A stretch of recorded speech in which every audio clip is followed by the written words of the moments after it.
స్వామి సన్నిధికి చేర్చు మార్గం, భక్తితో పలికే గోవిందనామం.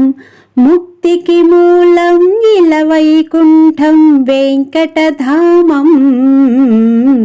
స్వామి సన్నిధికి చేర్చు మార్గం, భక్తితో పలికే గోవిందనామం.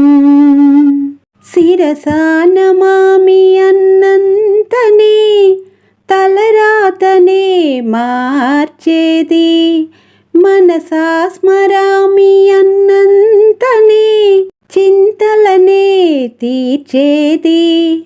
మనసున మంచి యోచనే చేసిన వారికి తోడుగా నిలిచేది, శాంతిని ఇచ్చేది. స్వామి సన్నిధికి చేర్చు మార్గం, భక్తితో పలికే గోవిందనామం.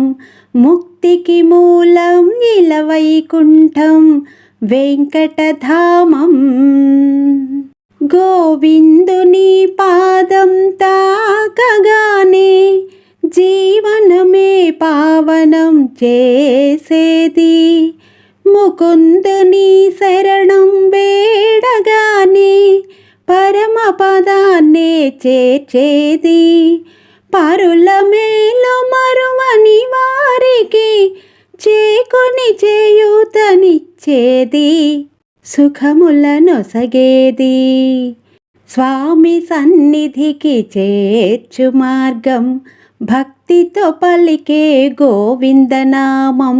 ముక్తికి మూలం ఇలవైకుంఠం వెంకటధామం.